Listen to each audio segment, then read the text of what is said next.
Hello and welcome to 10 Days of Gratitude.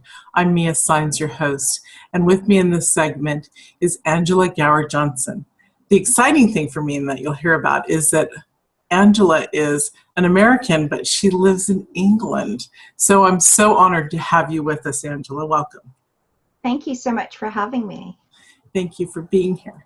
Would you share with us, honey, what you're grateful for this season, this Thanksgiving season, and then we'll go on from there. Okay, perfect. So the thing I am most grateful for is that I completely changed my relationship with my husband. So every day I'm putting some focus and attention on it, because in the time that we've been together, which is 11 years, we've had our ups and downs. And during that time, I've been able to learn how to shift and change so many things. And I just love our relationship now and how amazing it is. That's awesome. That's one of the most important relationships there is in our life, is with our mate, isn't it? Yeah, I believe so, because it's a real teaching experience, and it can be a great source of comfort and strength and support. Mm-hmm. And I believe that our soul is here to love more. And so it's beautiful that you've worked on this, that you've even found it something that you wanted to do and just saying goodbye. So that's beautiful. Congratulations. I love that. Thank you so much. So Angela, will you share a little bit about who you are and what you do? And then we're going to get into some tips that you have for creating gratitude in people's lives and in yours. All right, perfect. So I'm a business energy strategist, and there are a few things that I do. I train and teach and mentor clients, and I also support them in their business in creating joint ventures, or just supporting them in reading the energy of the transactions that they're going to make. So I'm really good at negotiation and supporting them in that whole process of negotiation, as well as confirming and sharing with them what the outcome will be in going forward in a venture. That's awesome. I remember you sharing me some of your experiences, and it's pretty amazing to be able to be a part of something so energetic as transactions between companies, whether they're creating together or whether they're just shifting within the company. It's so exciting, finance and businesses and all that, isn't it? Yeah, well, I just love the energy of business, and it's just very easy for me to read it. And I love how much bigger I can support someone in making their business. That's awesome. I used to be in finance in entertainment banking in Century City, so I totally understand where you're coming from with that love of that energy. It's amazing. One of the most amazing feelings that I've had in my life is being in that world. So that's awesome. Thank you. What are some ideas that you would like to share with us on creating gratitude in people's lives? Well, there's two things that I'd recommend. One is to run two questions. And the first question is, what gratitude can I be here? And the second question is, what allowance can I be here? And those are the foundation questions of what I use to shift my own relationship with my husband. Because what I realized was I had so many conditions on our relationship. So, for example, I worked from home and he works in town. So I would ask him to get shopping. And if he didn't get everything that was on my list or exactly what it was that I wanted, I would use that against our relationship. There were conditions on him that if he wasn't doing that he didn't love me enough, or that he didn't value me enough, or he didn't care about me enough. And by running what gratitude can I be here and what allowance can I be here, I was able to start focusing on how I just liked having him be there, and how I would much rather, I also changed my story, and that's another thing that I really support people with, is changing their stories. I changed my story that for me it was way more valuable to have him in my life and to be married to him than to have like spare ribs so that I could make barbecue ribs. That's just an example of one time that I just really kind of was like, oh God, he just doesn't love me. And it's not true. It's just that he didn't get them. It just wasn't important.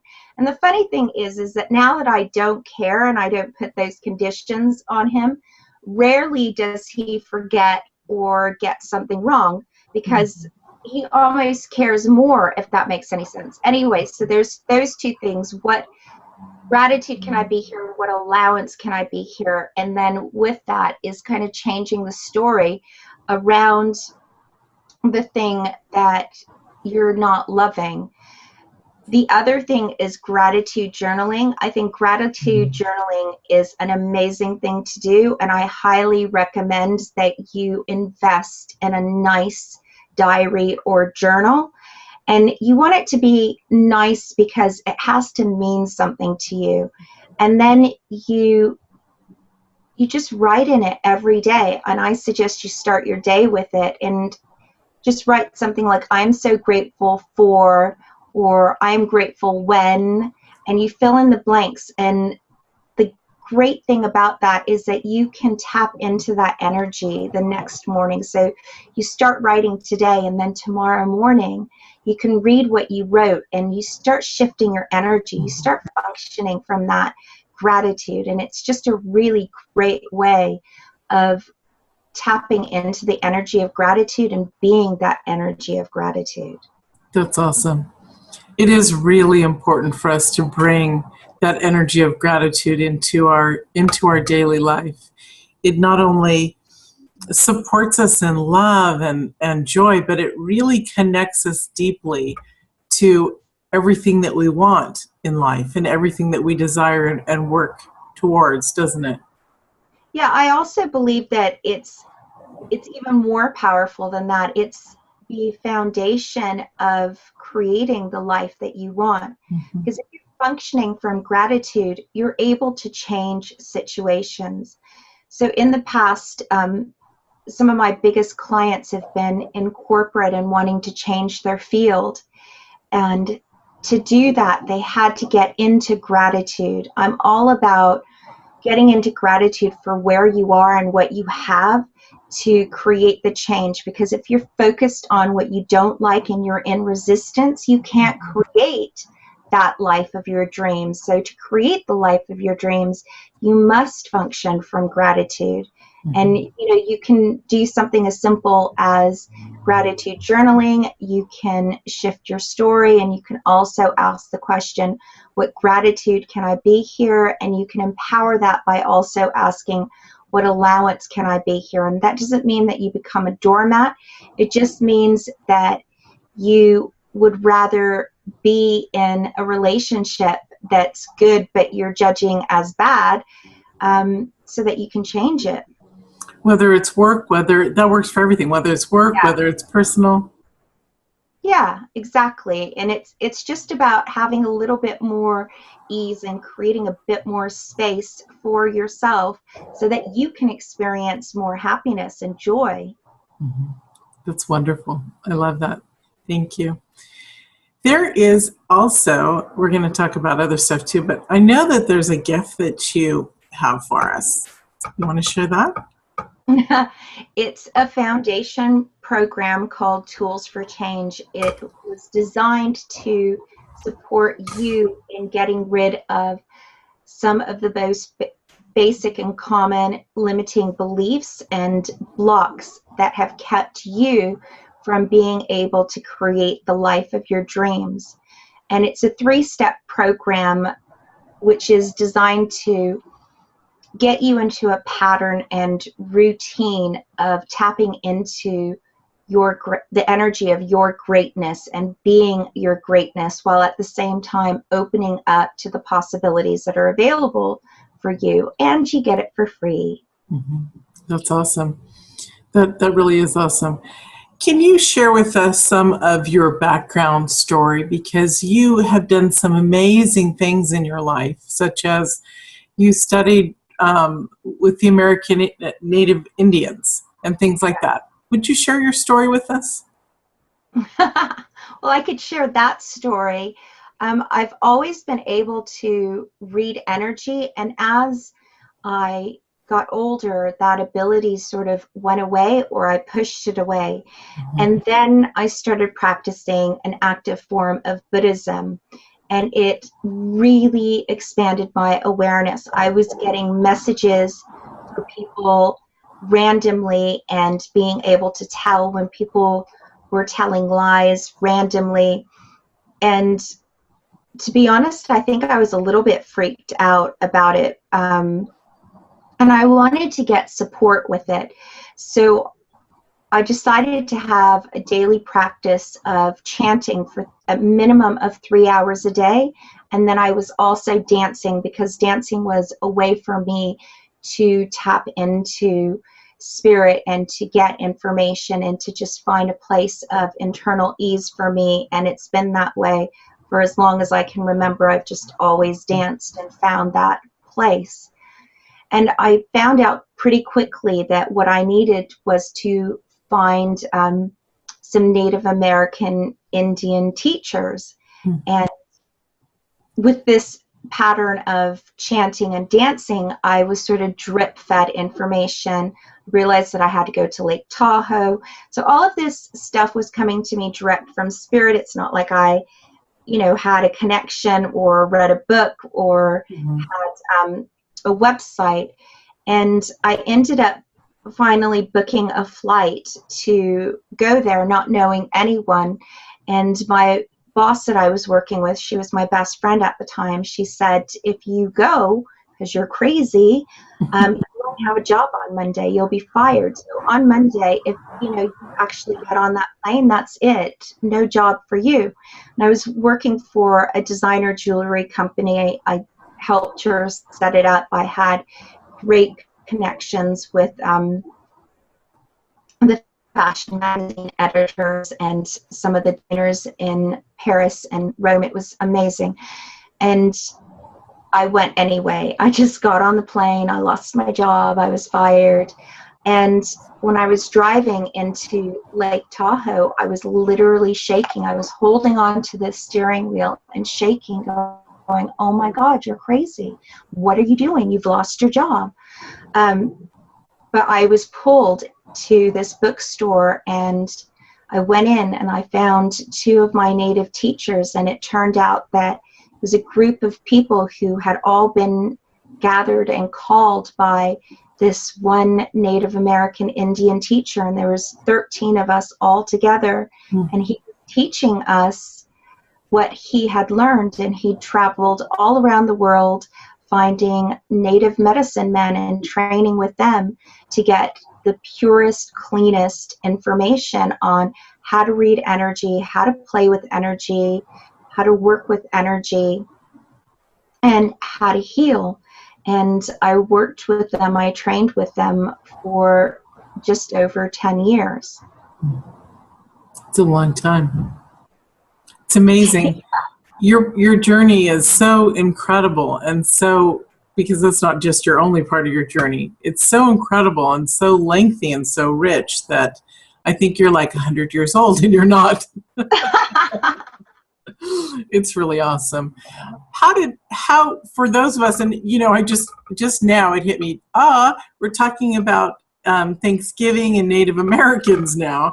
How This is a perfect question. How was that for you? How did that feel? What was it, the experience really like to, because if you did this for 10 years, you were engulfed in there, in everything about it. Can you share a little bit about that with us? Because that's really fascinating. Okay, well, I didn't actually live with him, and I think, well, I did off and on, but I think when I tell this story, especially in this country, people get this idealistic idea of what it was like. I think people think that we were living like on the prairie or something in these teepees, and and there were like buffalo roaming around and stuff, and it wasn't actually like that. Almost everyone had a real job apart from me. My real job was really learning and soaking up as much of the information and learning from the other students that were there, who some of them were medicine men from different tribes as well. And just really getting out of my place of having been a victim was a huge thing, and also learning about animals and their medicine and herbs and what the natives use for healing, and also sweat lodge, how to run sweat lodges, and then energy work. That was, you know, the biggest thing was how to read energy. But everyone lived in a normal house and like drove a normal car and pretty much had a normal life. We just practiced things like, you know, sending messages in our mind, a lot of energy work, improving our connection with Creator, and finding ways of stepping into more of our greatness. So it was sort of normal and then not. Mm-hmm. I went to a spiritual evening retreat in Arizona one time.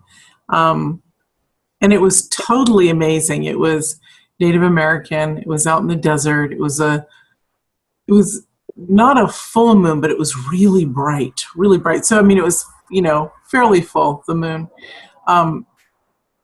I remember writing a poem afterwards because we were all sitting around the circle of fire, sharing, we were disposing of our past life, you know, in this current life, our life that we were giving up, the hurt, the sorrow, all that stuff. And I remember they asked for one of us to play the drums outside the circle of fire. So you had to go outside of the ring, and then, which is outside of, first there's a fire, then everybody's sitting around, and then a ring around us. And then I had to go out. It was the most magical experience of my entire life. That was in 2002, early 2002. I've never forgotten it. It was so incredible to be standing out in the desert with nobody around for, I can't say hundreds of miles because, you know, we didn't drive that far to the location, but nobody around to be actually doing, you know, energy work and clearing and in a Native American style. I just loved it. It was incredible. One of the most magnificent experiences of my life. And I don't always remember it until times like this when, you know, you were talking and I'm imagining in my head everything that you're saying, you know, and it brought it back. So thank you. I'm grateful that you allowed me to have that memory again. It was a very humble my pleasure. experience. My pleasure. I think a lot of people have a connection with Native Americans, and it's a really powerful energy and a really powerful philosophy. Mm-hmm. And I also love how you said that, you know, well, we weren't in teepees and all that, and no buffalo, because truly we've all evolved, including, you know, the Native Americans. It's really amazing how grand they've built, you know, different people have built their lives, and the places, the fantastic attorneys and Fortune 500 owners, and, you know, the big stuff, you know, movie producers, and, you know, all over, just many different avenues, you know, like it should be. And that's wonderful that you brought that up, because realistically, they, you know, just like us, we all want to live the best life we can. So that's great that you experienced that with them. So, well, thank you, Angela. This was a pleasure having you on. I know it goes really fast, but I'd like to ask you to leave us with one last thought or thoughts that you'd like to share that mean something to you. Okay, so I'd like to share that you are an infinite being. You are part of this universe, and you're made in the image of Creator, which means you have all this power. And if you were able to just sit in your director's chair and start being the director of your own life, who knows what you'd be able to create. And just know that Creator loves you, the universe loves you, everything is here to support you, and you're being gifted to every single day. You just have to make sure that you're choosing the things that it is that you want, and make sure that you're telling the story of what it is that you really want, because stories are so incredibly powerful, and the energy behind the stories are really powerful, and you are being gifted to every second of every day. So live the life of your dreams by being the creator and director of your own reality and telling the stories that you want. That's awesome. Thank you so much, Angela. This was lovely to have you on, and I'm grateful that you joined us. Thank you so much for having me. And we'll see you all in the next segment. Bye.